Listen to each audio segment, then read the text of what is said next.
Manajemen pemasaran. Manajemen pemasaran di bank syariah adalah proses merencanakan, melaksanakan, dan mengawasi kegiatan pemasaran yang sesuai dengan prinsip syariah. Fokusnya sendiri adalah menciptakan, mempertahankan, dan meningkatkan hubungan jangka panjang dengan nasabah melalui nilai Islami. Yang pertama, ada marketing mix. Satu, produk merujuk pada barang atau jasa yang ditawarkan perusahaan kepada konsumen. Aspek yang diperhatikan seperti desain, fitur, kualitas, merek, dan layanan penjualan lainnya. Lalu yang kedua ada price atau harga. Strategi penetapan harga produk berdasarkan nilai yang dirasakan oleh konsumen itu sendiri. Faktor yang mempengaruhinya biaya produksi, harga dengan pesaing, dan daya beli konsumen. Lalu yang ketiga ada placement atau distribusi. Lokasi atau saluran distribusi yang digunakan untuk menjual produk kepada konsumen. Strateginya seperti distribusi fisik, toko, ataupun online secara e-commerce. Kemudahan akses yang dapat dijangkau. Yang keempat ada promotion. Perusahaan mengkomunikasikan produk pada konsumen untuk meningkatkan penjualan. Yang lalu ada 5 tingkatan produk. Pertama, manfaat atau inti core benefit. Tingkatan ini mencerminkan manfaat dasar atau kebutuhan utama yang dipenuhi oleh produk. Yang kedua, ada produk dasar atau basic produk. Produk dasar merupakan bentuk nyata dari manfaat inti. Tiga, ada produk yang diharapkan atau expected produk. Produk yang diharapkan mencakup atribut dan kondisi yang diinginkan konsumen ketika membeli produk. Yang keempat, ada produk yang ditambah atau nilai tambah untuk membedakan dari pesaing. Yang kelima, ada produk potensial adalah sesuatu yang dapat ditambahkan di masa depan untuk memenuhi atau melampaui kebutuhan pelanggan. Ada konsep 7M. Yang pertama, ada mission atau misi. Yang kedua, market atau pasar. Tiga, message atau pesan. Keempat, media. Yang kelima, ada money atau anggaran. Enam, ada measurement atau pengukuran. Dan terakhir, manajemen. Sumber dana bank syariah. Bank syariah memiliki beberapa sumber dana yang utama yang menjadi dasar operasional dan pengelolaan keuangan. Yang pertama ada modal. Modal merupakan dana yang berasal dari pemilik bank untuk mendukung kegiatan operasional awal dan memastikan stabilitas keuangan bank. Modal juga menjadi salah satu indikator kepercayaan masyarakat terhadap bank. Yang kedua ada titipan wadiah. Wadiah adalah akad penitipan. Bank dapat menggunakan dana tersebut selama tetap mampu mengembalikannya kapanpun nasabah memerlukan tanpa kewajiban memberikan keuntungan kepada nasabah. Yang ketiga, ada mudharabah, investasi mudharabah. Mudharabah adalah akad kerjasama antara nasabah sebagai pemilik dana atau sahibul mal dan bank sebagai pengelola atau mudharib. Keuntungan yang diperoleh dari pengelolaan dana ini dibagi berdasarkan nisbah atau rasio yang disepakati di awal. Yang keempat, ada investasi khusus mudharabah muqayyadah. Sama seperti mudharabah biasa, tetapi investasi ini bersifat khusus karena nasabah menentukan sektor atau proyek tertentu untuk pengelolaan dana mereka. Selanjutnya ada sistem dan mekanisme penggunaan dana di bank syariah. Penggunaan dana di bank syariah diatur untuk memastikan pengelolaan yang optimal dan sesuai prinsip syariah. Tujuan pengalokasian dana. Pertama, mencapai tingkat profitabilitas yang cukup dengan resiko rendah. Bank syariah bertujuan menghasilkan keuntungan yang stabil dengan meminimalkan resiko. Yang kedua, mempertahankan kepercayaan masyarakat. Likuiditas bank dijaga agar nasabah selalu merasa aman saat mereka menarik dana mereka. Selanjutnya, alokasi penggunaan dana. Yang pertama ada aktiva yang menghasilkan atau e-learning asset.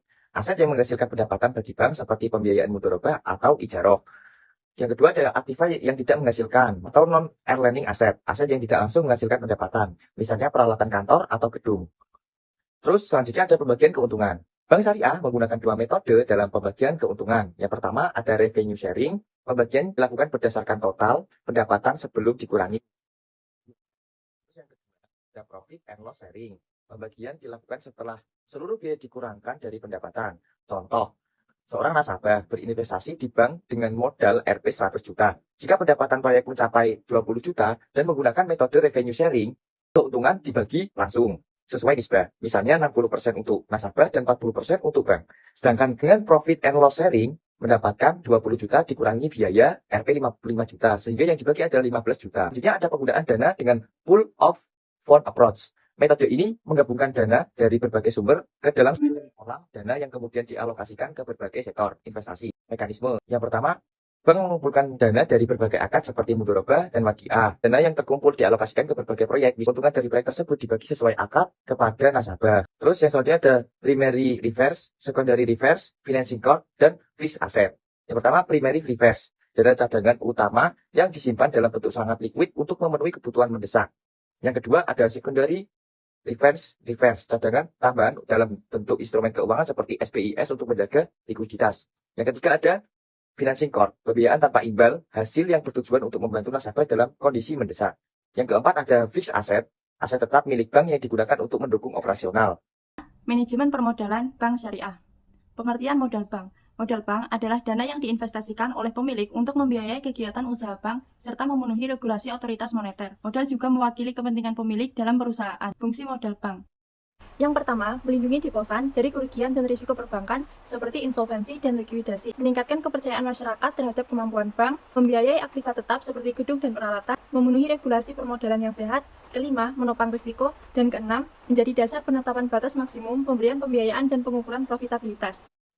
Klasifikasi modal bank. Yang pertama, menurut George Sample, ada subordinated debt, yaitu utang subordinasi dengan pelunasan setelah kreditur lain terpenuhi. Lalu ada preferred stock, yakni saham preferen dengan prioritas pembayaran dividen setelah deposan. Selanjutnya ada common stock, adalah saham biasa termasuk cadangan modal dan laba ditahan. Kedua, menurut otoritas moneter, terdapat first tier capital atau modal inti, adalah modal utama dari pemilik, contohnya modal disetor, agio saham, dan laba ditahan. Lalu ada second tier capital atau modal pelengkap, contohnya adalah cadangan non-laba dan pinjaman subordinasi. Contohnya cadangan revaluasi aktiva tetap dan modal kuasi. Selanjutnya ada sumber modal bank syariah. Yang pertama ada modal inti dan yang kedua ada kuasi ekuitas. Modal inti adalah modal dari pemilik yang berfungsi menyerap kerugian dan melindungi dana simpanan atau pinjaman. Sedangkan kuasi ekuitas adalah dana berbasis bagi hasil atau mudharabah yang menanggung risiko sesuai sumber dananya sendiri. Selanjutnya masuk ke manajemen pembiayaan. Dalam manajemen pembiayaan terdapat dua akad, yakni akad tabaruk dan akad ijarah. Akad tabaruk karakteristiknya not for profit, tujuannya untuk tolong-menolong dan kebaikan. Boleh meminta imbalan sekedar untuk menutup biaya. Jenis akadnya, yang pertama meminjamkan uang, yakni qard, rahan, dan hiwalah. Yang kedua, meminjamkan jasa, yakni wadiah, wakalah, dan kafalah. Yang ketiga, memberi sesuatu, yakni hibah, wakaf, hadiah, dan sedekah. Selanjutnya akad ijarah, karakteristiknya adalah akad bisnis atau komersial dan boleh mengambil keuntungan. Jenis dari akad ijarah itu adalah NCC atau Natural Certainty Contracts. Return bisa dipastikan. Contohnya murabahah, salam, istisna, dan ijarah. Lalu ada NUC atau Natural Uncertainty Contracts. Return tidak bisa dipastikan. Contohnya musyarakah dan mudharabah. Selanjutnya ada peran pembiayaan dalam sistem perbankan syariah. Sumber pendapatan terbesar bank syariah menentukan besarnya bagi hasil untuk nasabah, kesehatan pembiayaan atau MPF dan FDR lebih tinggi dibandingkan LDR di bank konvensional. Selanjutnya, produk pembiayaan bank syariah. Yang pertama, jenis pembiayaan. Terdapat modal kerja syariah, investasi syariah, konsumtif syariah, sindikasi, takeover, dan letter of credit. Yang kedua, skim jual beli. Ada baik nakdan, adalah pembayaran tunai atau pembayaran yang dilakukan pada saat itu juga. Lalu ada baik muajal atau angsuran. Contohnya membeli sepeda motor dengan pembayaran cicilan selama 12 bulan. Selanjutnya ada baik salam atau bayar di muka dan barang dikirim di masa depan. Contohnya petani yang menjual hasil panen padi kepada pembeli dengan pembayaran di awal, sementara padi akan diserahkan pada saat panen tiba. Selanjutnya baik istisna atau bayar bertahap, lalu barang diserahkan setelah produksi selesai. Contohnya seseorang yang memesan pembuatan furnitur khusus kepada pengrajin dengan spesifikasi tertentu dan pembayaran dilakukan setelah furnitur selesai dibuat. Manajemen likuiditas dalam perbankan syariah. Proses pengelolaan dana yang bertujuan untuk memastikan bahwa bank memiliki cukup likuiditas untuk memenuhi kewajiban jangka pendeknya di penarikan dana oleh nasabah dan kewajiban pembayaran lainnya. Ini sangat penting untuk menjaga kepercayaan nasabah dan stabilitas operasional bank. Aspek utama manajemen likuiditas. Yang pertama, definisi likuiditas. Artikan sebagai kemampuan bank untuk memenuhi kewajiban yang akan jatuh tempo. Manajemen likuiditas bertujuan untuk mengendalikan alat-alat likuid agar dapat dipenuhi dengan mudah. Yang kedua, sumber likuiditas. Bank syariah harus mempertahankan sejumlah dana likuid seperti kas di bank sentral dan surat berharga yang dapat dengan cepat dicairkan, termasuk penggunaan instrumen keuangan untuk memenuhi syarat memiliki risiko default rendah. Ketiga, strategi pengelolaan. Bank syariah perlu melakukan analisis kebutuhan likuiditas secara berkala, memperkirakan arus kas masuk dan keluar, serta memantau kondisi pasar. Dalam situasi kekurangan likuiditas, bank dapat menjual aset likuid atau meminjam dari bank lain secara syariah. Yang keempat, kendala dalam non-likuiditas. Bank syariah sering menghadapi tantangan seperti kekurangan akses ke pasar uang dan kesulitan dalam mencairkan dana investasi. Hal ini dapat menyebabkan bank menahan lebih banyak alat likuiditas dibanding bank konvensional. Yang kelima, fungsi manajemen likuiditas memberikan keyakinan kepada nasabah bahwa mereka dapat menarik dana kapan saja.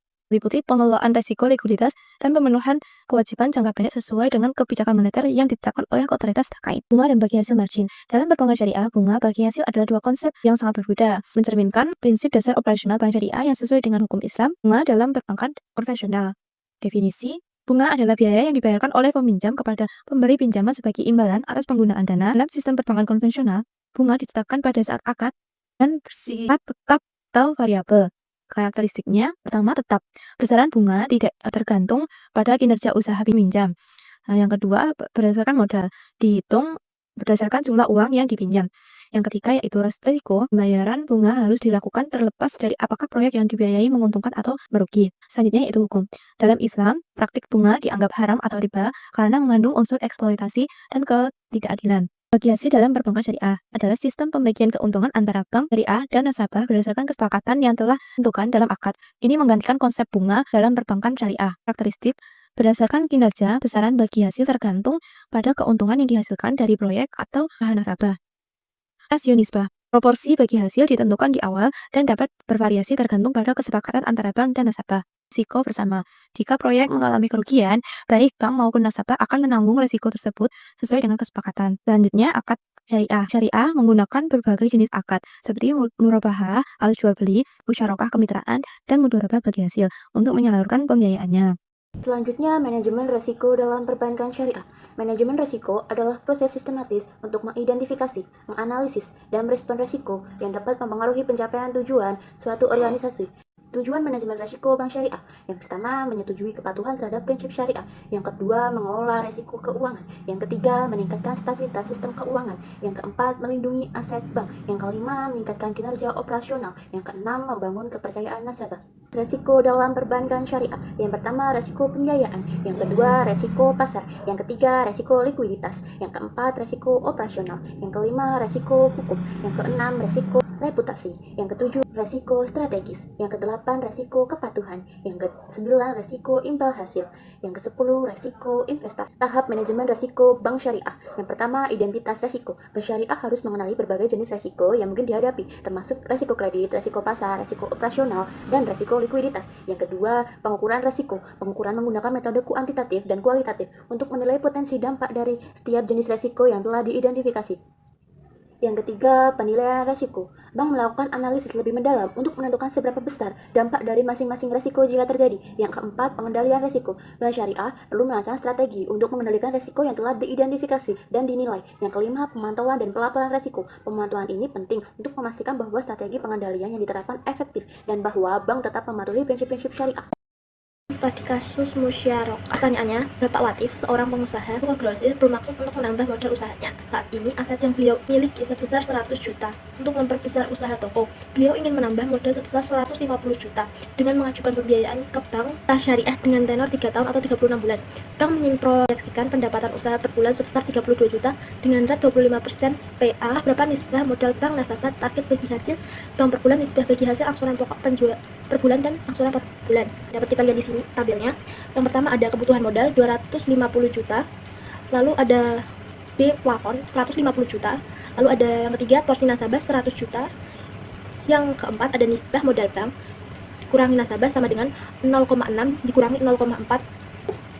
Setelah itu rate persen 25%, tenor 36 bulan, proyeksi pendapatan usaha per bulan 32 juta, dan target bagi hasil bank per bulan 1.041.667.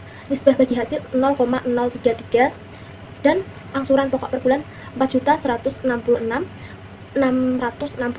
Proyeksi angsuran per bulan 5.208.334.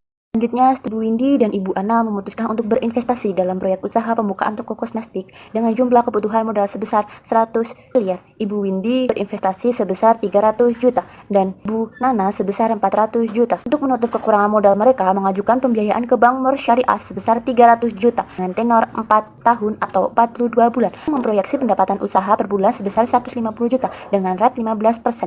Hitunglah berapa nisbah modal bank dan nasabah, target bagi hasil bank per bulan, nisbah bank hasil, angsuran pokok per bulan, dan proyeksi angsuran per bulan. Berikut jawaban studi kasus musyarakah kedua. Yang pertama dijelaskan pada tabel ada sebuah kebutuhan modal sebesar 1 miliar. Yang kedua ada plafon sebesar 300 juta. Yang ketiga porsi modal nasabah sebesar 700 juta. Yang keempat nisbah modal bank atau nasabah sebesar 0,3 sampai 0,7. Rate ialah 15%, tenor 48 bulan. Proyeksi pendapatan usaha per bulan 150 juta. Target bagi hasil bank per bulan adalah 937.500.000. Nisbah bagi hasil sebesar 63%. Angsuran pokok per bulan sebesar 6.250.000. Proyeksi angsuran per bulan sebesar 7.187.500.000 rupiah.